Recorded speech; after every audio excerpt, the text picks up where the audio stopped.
Hi, I have a package for Count Wysowula.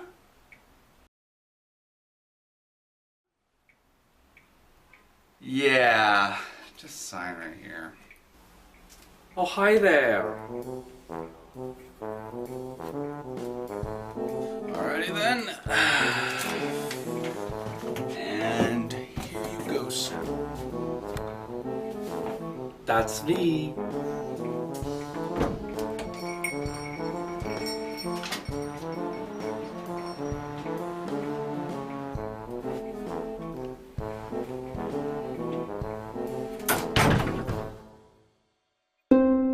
Oh, hi, Boxy. You got something for me? Oh, hello there.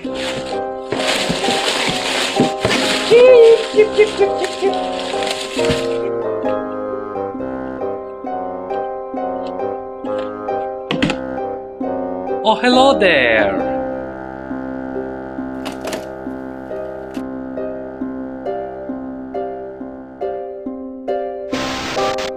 Hello, Count Wysowula. Oh, hi, Jackula. How's your sex life? Shut up! I'm not actually talking to you. It's a pre-recorded message. Look, you're the only other Dracula I know on Earth right now, and I've got this strange feeling I'm being watched.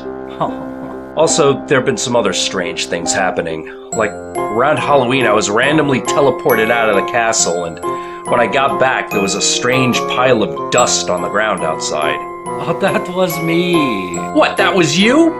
Then how did you reform? Oh, hi, Jackula. How is your sex life? Stop asking me that! Look, what I need from you is very simple. In the event that I am disintegrated, at war with Earth, or, I don't know, eaten by a killer bed, as unlikely as that is, I need you to release this tape. Oh, and by the way, there's something else in the box. It's for you. Oh?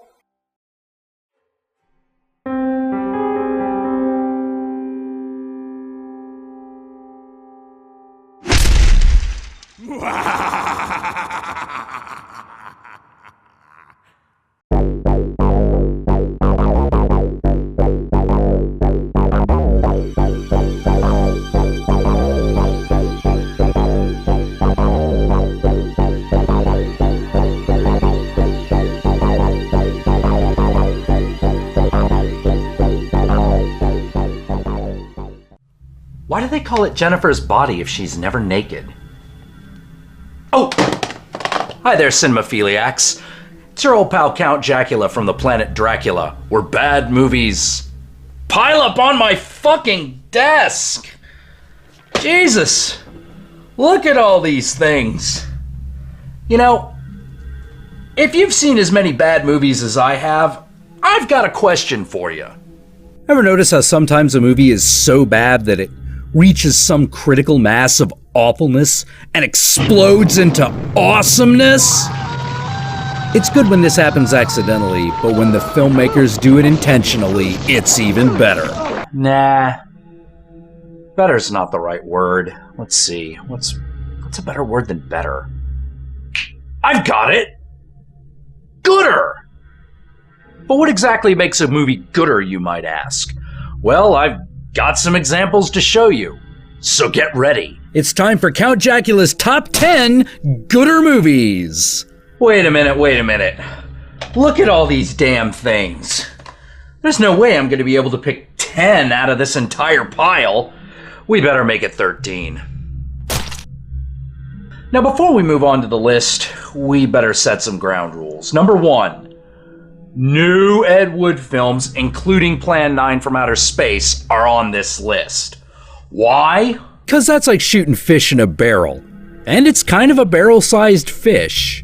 You see? Your stupid minds! Stupid! Rule number 2. No Godzilla flicks either. Why? 'Cause if I let Godzilla movies in the list, this would be nothing but a list of Godzilla flicks. Besides, the King of Monsters needs no fucking list. He already rules. But to satisfy everyone's curiosity, here's what I consider to be the goodest Godzilla moment.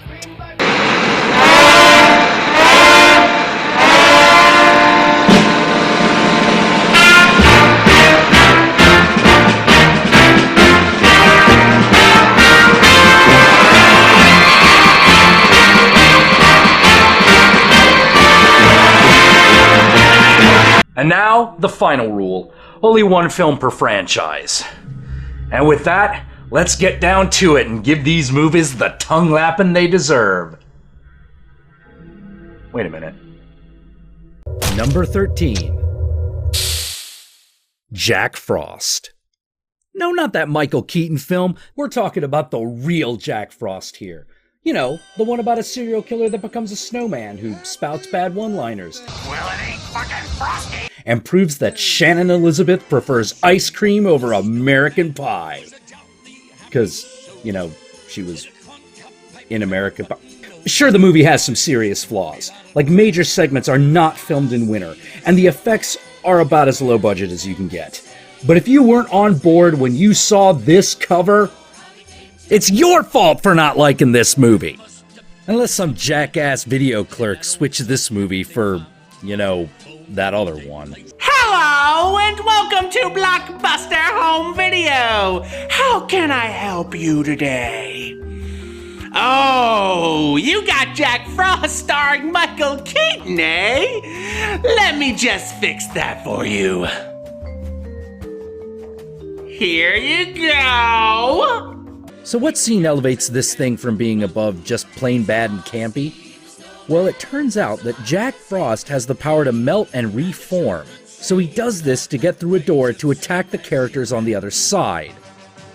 That's when one of the cops does this. Clear. Damn it, it's not working. Stop! Right there. This movie just went from good to gooder. Jack Frost. It may not deliver on the frost, but it does deliver the Jack. Thumpity thump thump thumpity thump thump. Look at that frosty goat. Number 12. A collision course with Earth.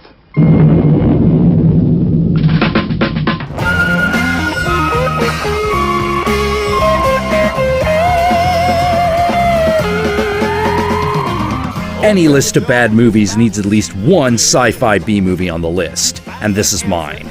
The story here is simple. A comet is about to hit the Earth, so they send a group of people on a space station to destroy the comet before it impacts. So, this is kind of like Armageddon, but better. Because while they're there, they accidentally bring on board a strange green slime. And when it's exposed to electricity, the slime grows, turning into these monsters, and then they multiply, taking over the ship. This movie was a collaboration between MGM and Toei, the Japanese studio that created Kamen Rider, and it shows. Whether you think that's good or bad is up to personal taste, but personally, I love it. This movie is cheap, but it surpasses many of its American studio brethren. In an American movie like this, the camera would just sit there with two douchebags talking back and forth like morons. But here, the camera moves around. There's stuff actually attacking the actors rather than being spliced in with camera tricks. And the space station catches fire. In space! That is so stupid, it's fucking awesome. But that alone is not why this movie is gooder. It's because of the theme song.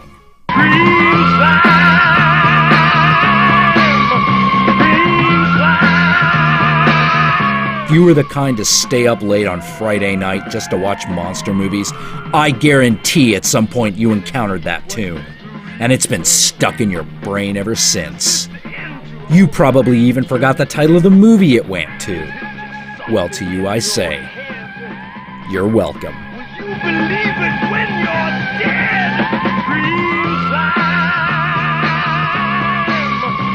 Oh, and another thing.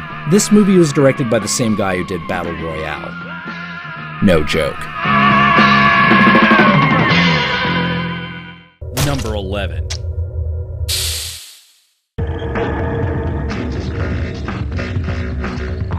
That's right, there's a movie out there called Jesus Christ Vampire Hunter, and it's more than you would expect from the title alone. It starts out with this Rasputin-looking guy who's partially narrating the story with complete insanity. Do you imagine that you are here to witness naught but an hour of flickering fictions? Do you imagine that your lives are not in jeopardy at this very moment? But then we move on to a vampire killing a woman in a parking lot, and get the one line that sets the entire tone of the movie. Where have all our lesbians gone? But that alone isn't enough. We're just getting started. Two priests, one a traditionalist, the other a punk rocker, discover a rash of lesbian murders and connect it to vampires. I mean, what else would the answer be? So they go to find the only person they can. Jesus. And it turns out he lives near the beach. Jesus, being the son of God, decides to stop the vampires and save the lesbians. However, first he has to sing to the people of the city and get assaulted by a group of kung fu atheists. Look, Jesus, we're taking your second coming ass down. Consider this the 13th station of the cross. Let's get on with the conversions. Oh, but we're still not gooder yet. Jesus then hooks up with Mary Magnum, who's the Mary Magdala of the story. The two then discover the vampires are using lesbian skin to graft onto their own so they can walk in the daylight. Running low on skin, I suggest we harvest another lesbian. Gooder now? Not quite yet. So the vampires find them, they capture Mary, and Jesus is left alone, having gotten the shit kicked out of him. Not knowing what else to do, Jesus stops by a diner and has some ice cream to collect his thoughts. And then this happens.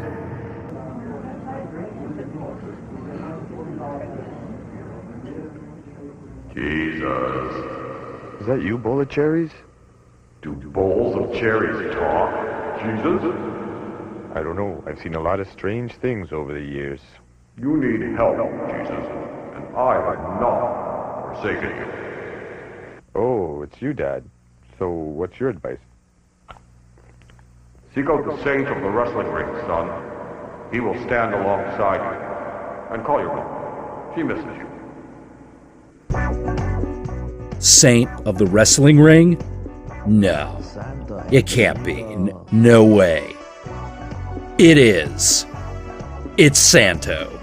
Santo, the famous Mexican wrestler, is teaming up with Jesus Christ to fight vampire women who are killing lesbians. Even a foot taller and seriously out of shape, if you gotta fight vampire women, Santo is the guy to get the job done. That's always nice, Samson. Just torch everyone. Bested at every turn, and now you've got a chance to light some helpless women on fire. Now it's gooder. I won't ruin the rest of the movie for you, but I will say this. I was originally gonna put this movie much higher on the list. That is, until I noticed one line. They're harder to escape than the Blue Demon's Cobra Clutch. ¿Por qué? Da! How did you break into my transmission? Every true fan of Lucha Libre knows that the Blue Demon's signature move is the octopus hold, not the Cobra Clutch. They go through all the trouble of bringing in Santo and saying the importance of the mask. I call myself a saint, and as such, I am your servant. To you, my lord, my face is forever naked. And they get that wrong? I know, right? What is wrong with them? Wait a minute. Didn't you review this movie already? Of course! And with the Amanda Hagen.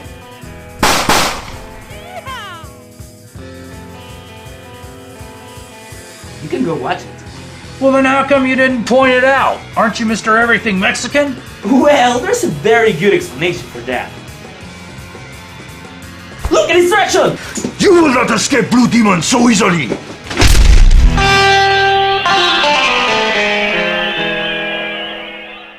Number 10.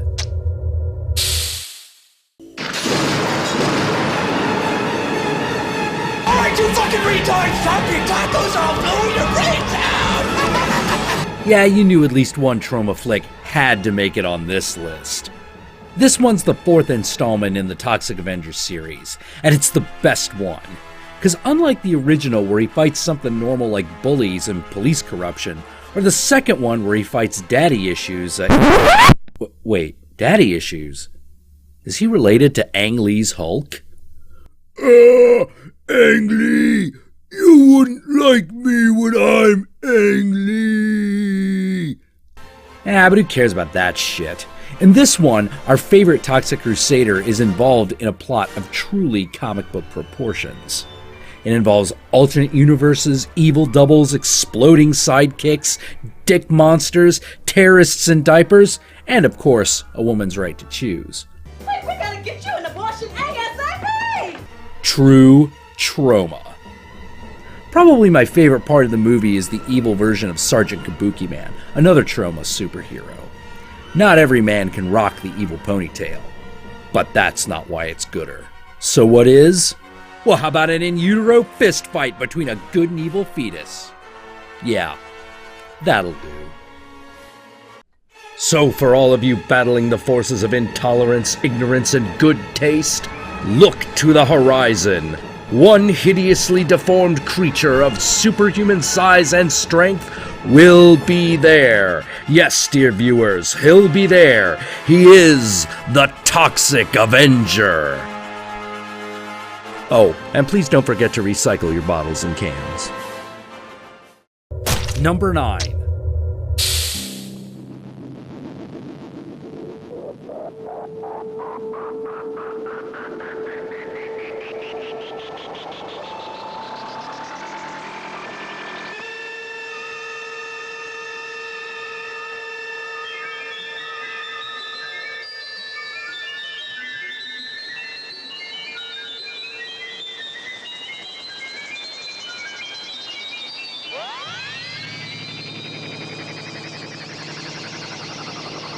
A tokusatsu film from Hong Kong comes a Shaw Brothers flick about a guy who becomes fucking Inframan. And it wastes no time getting to the action. A prehistoric evil has awoken, led by the evil Princess Dragon Mom. Man, love those literal translations. And she's gonna fuck the Earth up. Why? It doesn't fucking matter. Let's get to the action. This guy, Li Ma, a high-ranking officer in the science headquarters, volunteers to receive bionic enhancements to fight the evil power, thus becoming Inframan.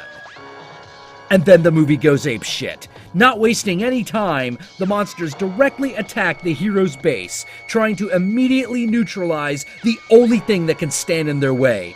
Man, no villain ever made that their first move. Fuck Lord Zed, that guy's a pussy. Princess Dragon Mom knows the real fucking score. You see a threat? You step on that shit on the quick pass. But little does she know the creation of Inframan is complete. And now it's on, bitches. Inframan is so badass he fucks up his own base. And then it's time to kill the monsters. An interesting thing to note here is that rather than relying on weapons or cheating by using a giant robot, fuck you Power Rangers, Inframan fucks everything up using bionic-powered kung fu, giving a new level to the insane martial arts action the Shaw Brothers are known for. But what makes it gooder? Well, a lot of things. But if I have to pick just one, it's this. Yeah, how the fuck does that work? Wouldn't he go the other way? But it doesn't fucking matter, it's awesome! Even more interesting is that this is one of the few movies that Roger Ebert ever increased his rating on. That's right, Roger Ebert increased his rating of Inframan after seeing another tokusatsu flick called The Mighty Peking Man. Ebert gave that movie 3 stars. But in his review, he said that he couldn't in good conscience give Mighty Peking Man a higher rating than Inframan. So he increased his rating for Inframan from 2.5 to 3 stars. That's right, not even Roger Ebert could deny the gooderness of Inframan and his thunderball fists. I can have such a thing. That's right. Thunderball fist. Number 8. Planet of the Vampire Women. Oh man, what am I doing? I'm subjecting an audience to a movie called Planet of the Vampire Women. Everything about this movie is a complete cheese fest. The acting, the effects, the damn title. So what makes it gooder? Well, how about dialogue like this?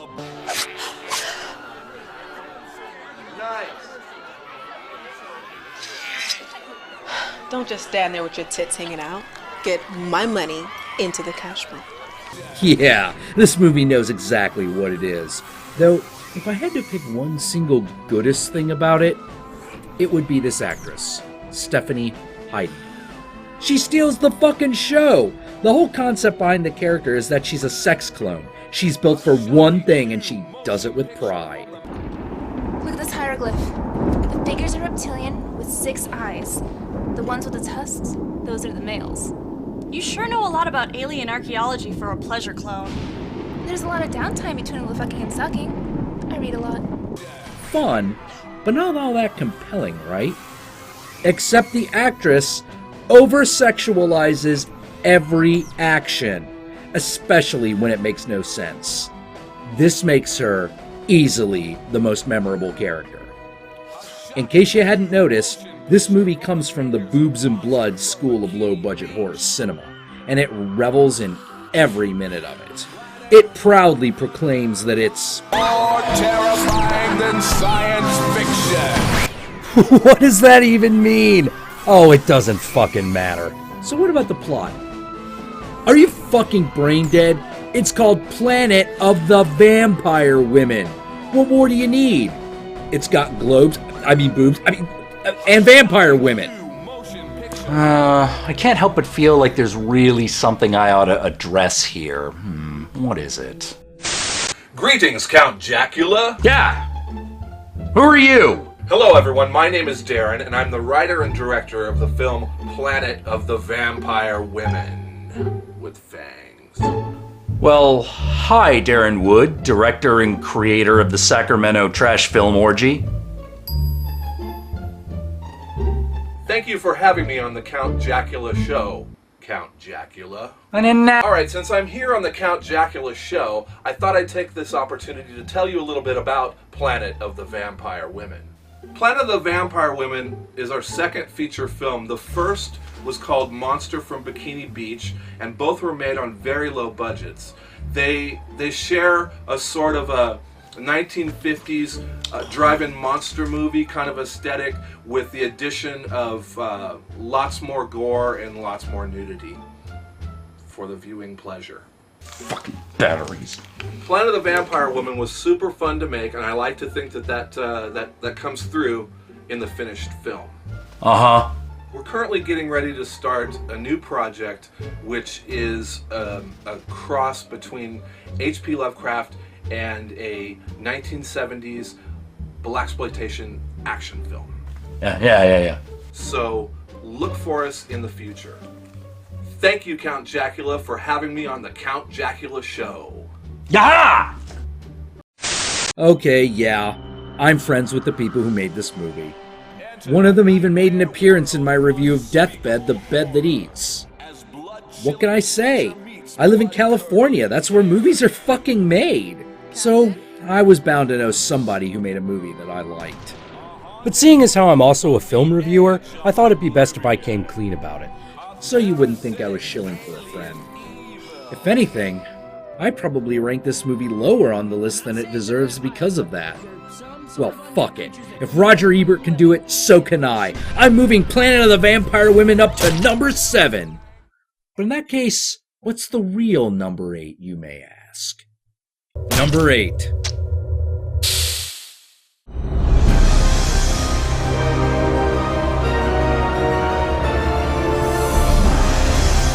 The Friday the 13th series. No, not Friday the 13th, the series. That's something completely different.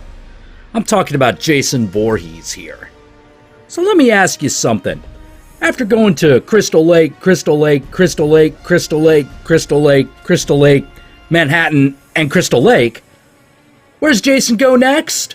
Why, fucking outer space, of course. Clearly, it's the only answer. He'd been everywhere else. So a government lab somehow brings Jason out of hell and plans to use him for experiments. But he gets loose thanks to a senator played by David Cronenberg. No, seriously, that's the director David Cronenberg. You young whippersnappers today might know him as the director of really important arty films like A History of Violence. But to us old-timers, he will always be the guy who directed the gross-out masterpiece that was The Fly. Oh, and that movie that was told from the STD's point of view. Or how about that one where a woman gives birth to evil killer children that grow out of sacs coming out of her body? Or how about the one where William S. Burroughs puts cocaine on the lips of a giant typewriter bug's asshole? Or that time he was in that Clive Barker flick that had the hot porcupine chick. Does that technically make me a furry? Nah, probably not. But seriously, Shinasashi, call me. I've had all my shots. Where were we? Oh yeah, so Jason is put into cryogenic freeze, but this girl is accidentally frozen with him.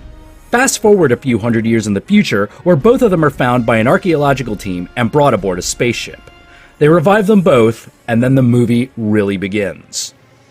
One of the great things about this movie is how not seriously it takes itself. For example, Jason is literally revived by the sounds of premarital sex. That's fucking outstanding. Yeah, we call that one the deep freeze. Woo!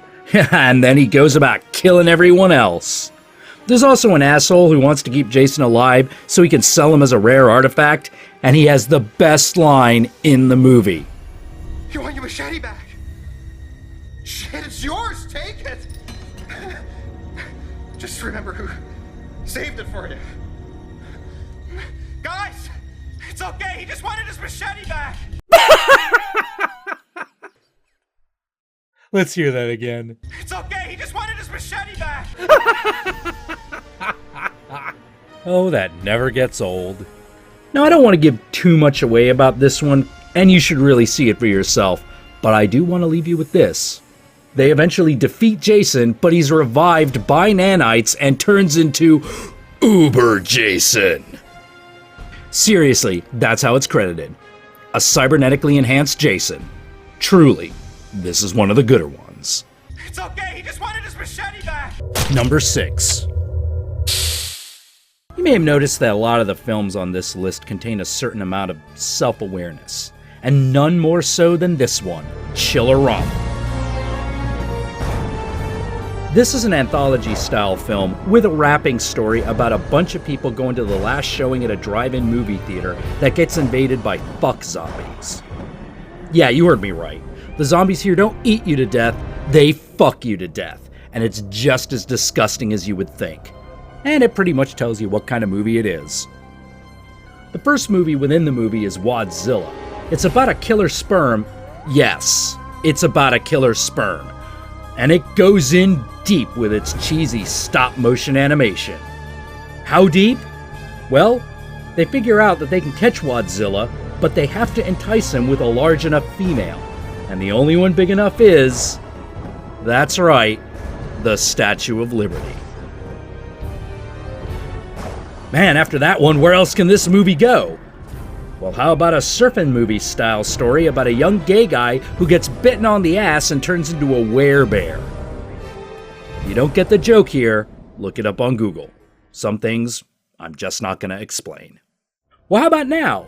Surely it can't get weirder. Well, how about Adolf Hitler stealing Anne Frank's diary, only to discover her name isn't Anne Frank, it's Anne Frankenstein? Using the knowledge, he builds a golem played by Kane Hodder, the legendary stuntman that played Jason more than any other actor. Offended yet? Think they can't go further? Well, the most disgusting one is saved for last, and it's called Defecation. And that's all I'll say about it. You gotta watch it to see. Number 5.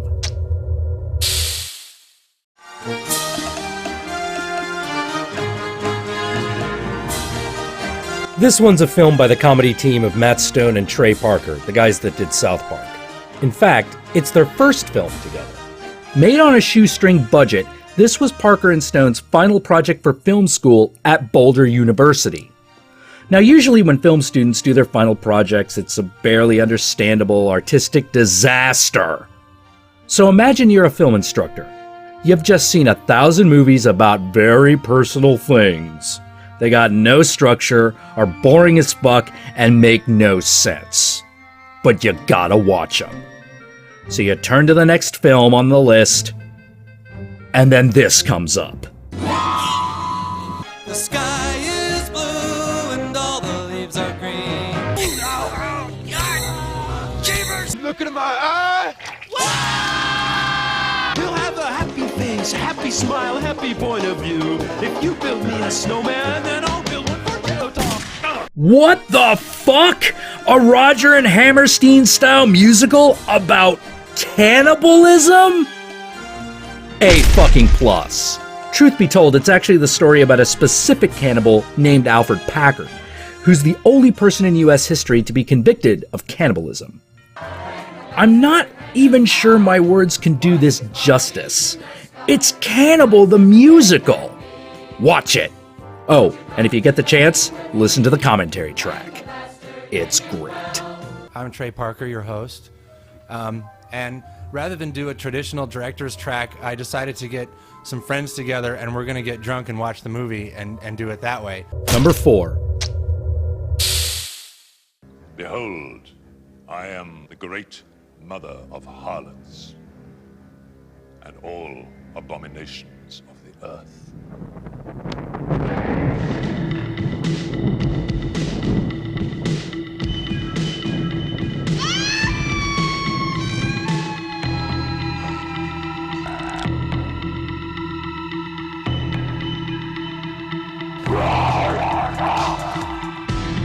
I think that back in the days of early cable TV, Howling 2 was played more than any other Howling movie. And you want to know why? That's why. Now those two reasons alone are enough to see this flick, if you're into these kinds of things, which I most certainly am. But they're just getting their talents warmed up, because this movie also has a werewolf orgy scene, a werewolf rock band, at least I assume they're werewolves, I mean, why else would they be playing at a werewolf orgy? But wait, what kind of position is that guy doing? Damn, if that guy's not going down on something, I'm gonna be real disappointed. It also has Christopher Lee in it, looking like there are only 2 reasons to be in this movie. Those 2. And don't worry, if you missed it the first time, at the end credits, they show that shot again, and again, and you know what? Fuck it, watch Howling 2. Because good things come in 2s. Oh, and it stars Reb Brown if you care about that. Number 3.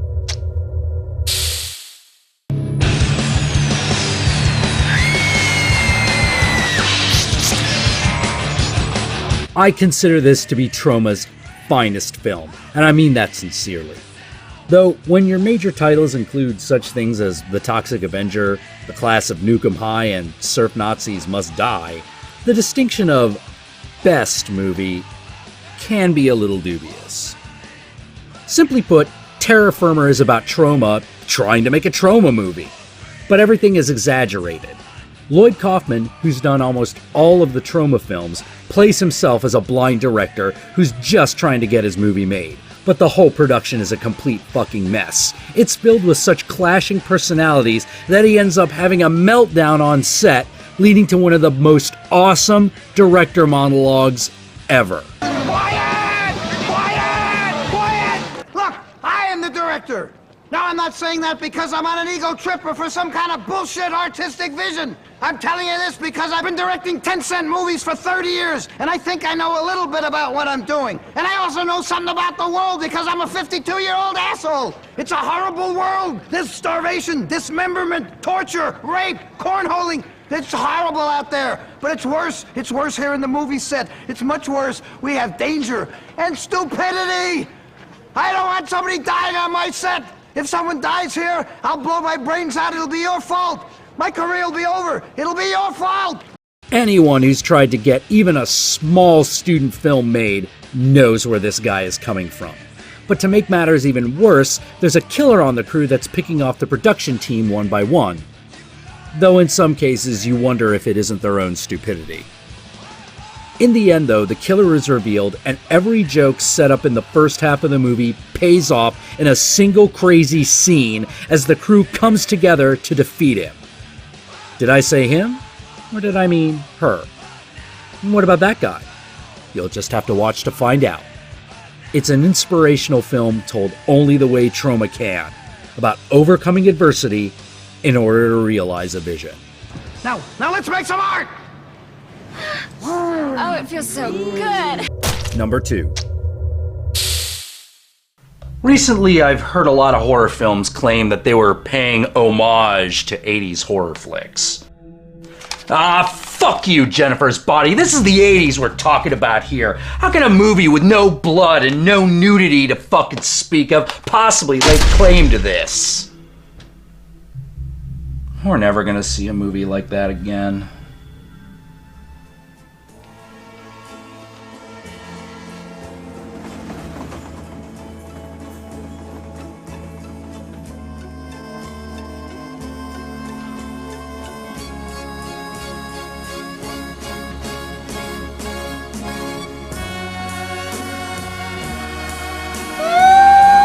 Finally!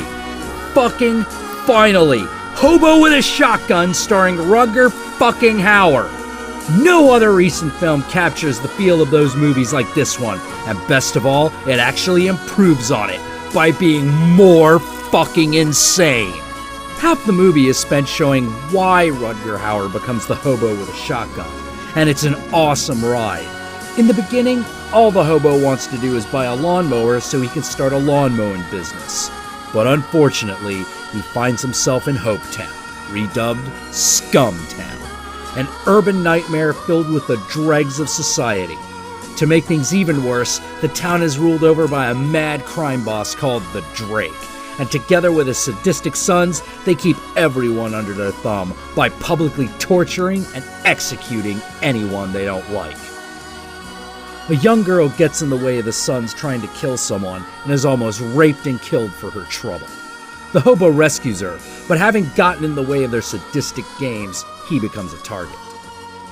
But not one to give up on his dreams, he continues to beg and degrade himself with only the hope that a lawnmower will help him build a better life. And when he gets enough money, a group of thieves come in the same pawn shop he's buying the lawnmower at.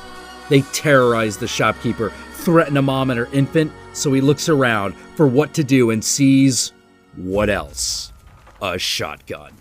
For the same price as the lawnmower. Oh yeah, now it's on. I don't want to go into too much more of this movie because you really need to see it for yourselves, like so many of the other movies on this list. But I'll say this. Everything from the plot to the background music screams as an homage to trash films of the 70s and 80s. But Rutger Hauer is the true strength of the movie. He makes the hobo so sympathetic that you almost want him not to pick up the shotgun. You want him to buy that lawnmower and follow his dream. But it's not called Hobo with a Lawnmower. No, it's Hobo with a Shotgun. Oh, and there's a giant octopus in it for some reason. Number 1. So what's number 1, you might ask? This is an excellent question. As you can tell, my taste in films is a bit peculiar. I prefer the splatter and trash films myself. The cheesier and campier, the better. I want to be at Camp Cheddar eating Velveeta covered s'mores. But after Hobo with a Shotgun, what could be greater? What movie could possibly contain so much viscera and voluptuous bounties of femmality that it could quench this Draculan's unquenchable thirst for blood and gratuitous nudity?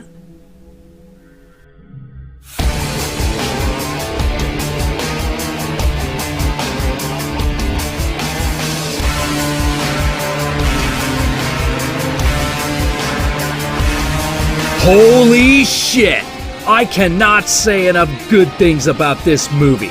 You like gore? This is the movie for you. You like crazy celebrity cameos? This is the movie for you. You like boobs? This is the movie for you. Seriously, there are more tits in this movie than in most porn flicks. This movie doesn't screw around. Well, okay, yeah, it does, but the screwing around is the point. This movie is not about suspense. It's more like an 80s summer comedy that was suddenly invaded by a horror flick. And it doesn't let up. Every moment of gore and disgustingness is meant to elicit both pure horror and pure laughter. Much like Peter Jackson's Dead Alive, everything is overblown. Hey, you know how we're always killing college kids in these things? Well, let's kill all of them. Hey, you know how they're always saying that we're all about boobs and blood? Let's give more than they've ever seen. I talk about the plot, but why bother? Look at this. The best thing is the piranhas aren't even killing most of these people. It's the sheer, blind panic of the college students. Damn! Oh, shit! Well, I bet that guy doesn't need to be asked if he likes fish sticks. Oh, he ate it again! Oh man, this is so great. I mean, really great. I mean, oh yeah. Oh yeah, baby. Oh baby, yeah, you know what I like!